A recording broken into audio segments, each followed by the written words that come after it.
It is March 15th, 2011, and this is the SC Center.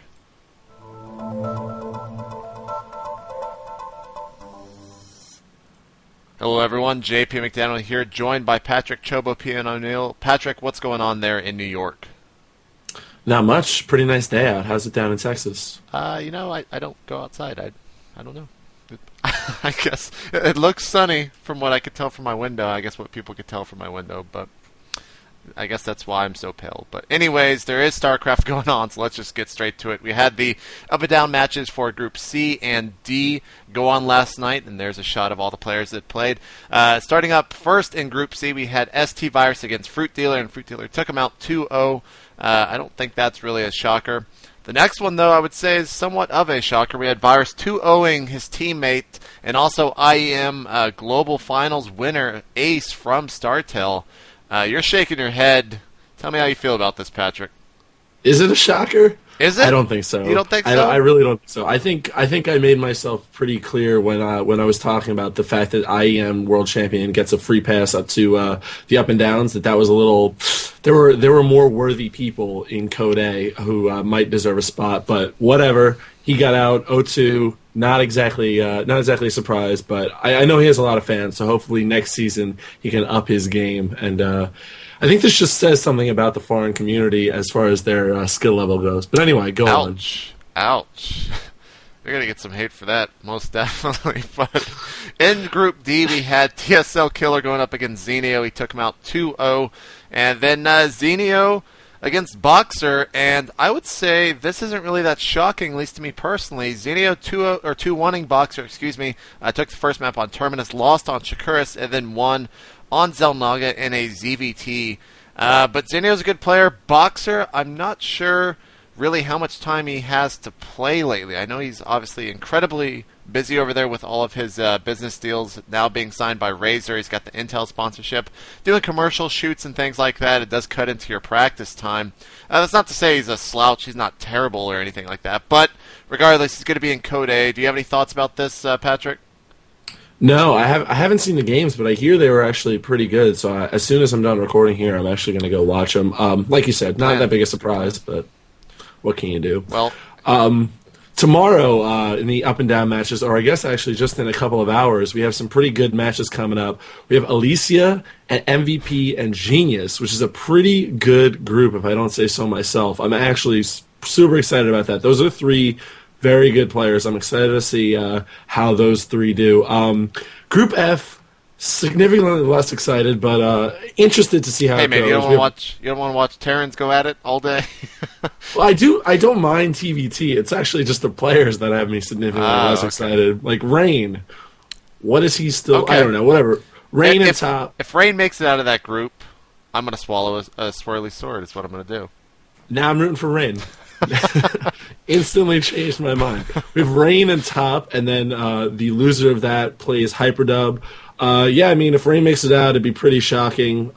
Watch him make it out now. But overall, a much less exciting group than Group E, if you ask me, but still pretty okay. What's going on in C today?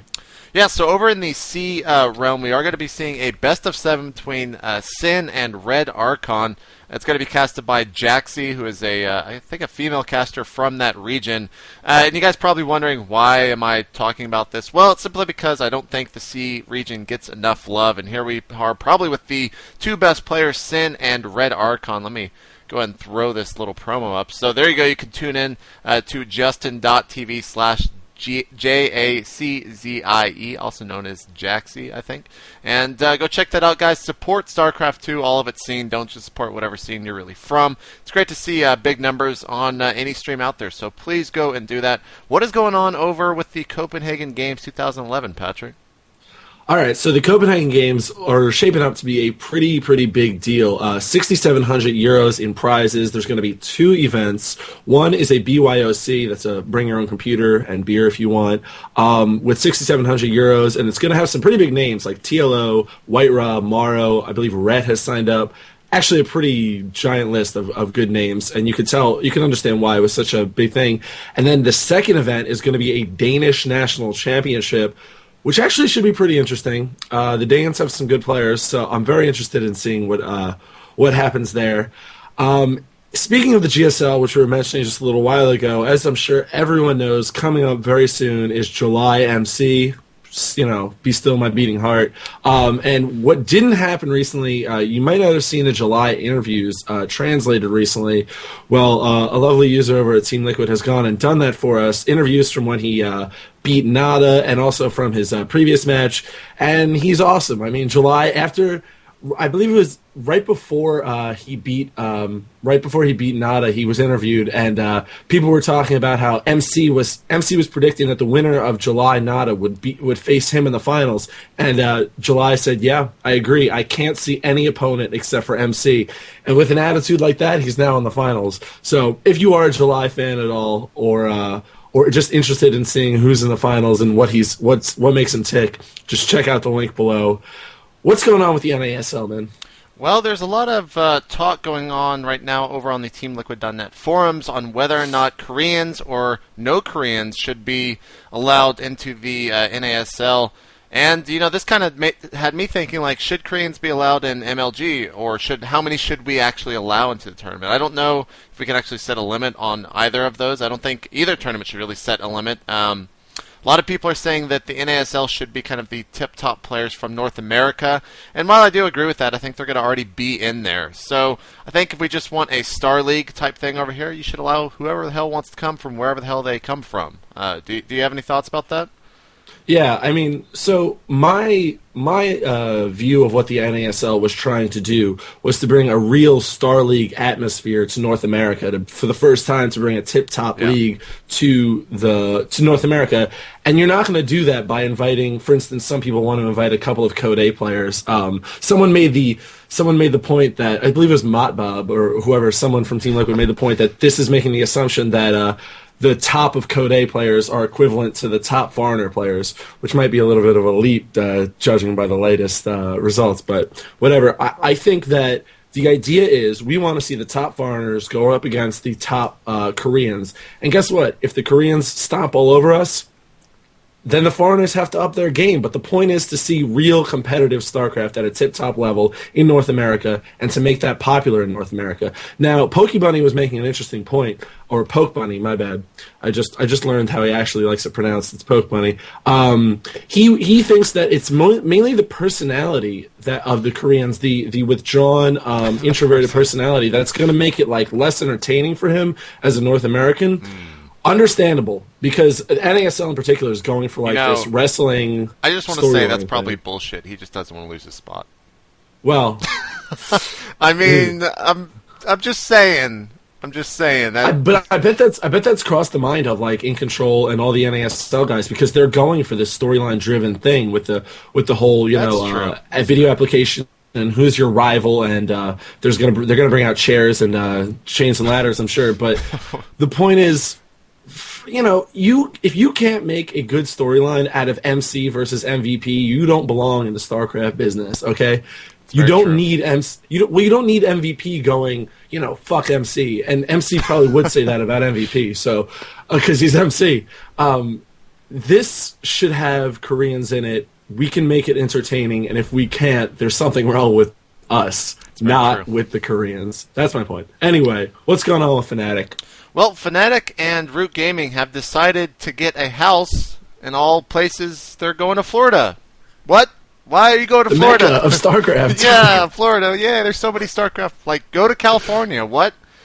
It's probably even more expensive. Well, I guess that's debatable. It's probably not even true. But California kind of seems like the place where you'd want to have a team house. Florida, not really. Maybe they're just big fans of oranges or beaches, or I don't know. I guess maybe since is that where Katz and Druby are already living? Is it in Florida? Yeah. So I think Katz that's probably why then. There. Okay. Well, I mean that's a little bit more reasonable, but still, California, man, that's probably going to be kind of the center of StarCraft to North American esports, at least this year. But what are your thoughts on that, Patrick? I mean, it's cool. While I agree with you that Florida is probably not the ideal spot for, you know, a StarCraft house to start up, they're probably there because there's already a foundation there. I wonder what, like, I don't know the Florida tax situation, but I know California has some pretty significant taxes. I wonder if that's playing into it as far as the decision to go to which state. I really don't know the details. I'm definitely going to look into it and see exactly what played into their decision to go there. But all that aside, I'm just excited that more Westerners are really putting down roots to play StarCraft in a more serious way. That's definitely cool to see. It's very, very good to see it. I think team houses are something that needs to happen if we kind of want to get on the same level of what Korea already has, or has already had for quite some time over there in South Korea. So good step in the right direction. I don't want to shit on it too much. It probably should have been in California regardless, but getting a team house, no matter what, is always a good thing, especially with so many tournaments coming up in North America. That's going to do it for me, though. Patrick, you got anything else? Thanks for watching, guys. All right, check out twitter.com/itmejp. Check out twitter.com/chobopeon. You can send in to tips@itmejp.com if you find something that you want to talk about, and we don't find it ourselves. Please do submit that to that email. And one last thing before we wrap it up, we're going to be moving, or at least I'm going to be moving my YouTube channel over to youtube.com/itmejp. It's not going to be itmejp.tv any longer. We're going to be posting the videos throughout this week until Friday, and then come Monday, all new videos will be posted onto that other YouTube station. So do me a favor and go subscribe over there. Thanks again, guys. We will see you tomorrow for, what is tomorrow? The Wednesday edition of the SC Center.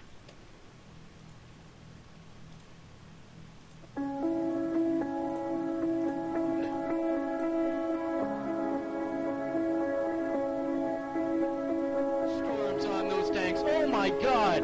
Storms everywhere, cutting up so many tanks! Oh my god! Nobody coming up, just crushing the entire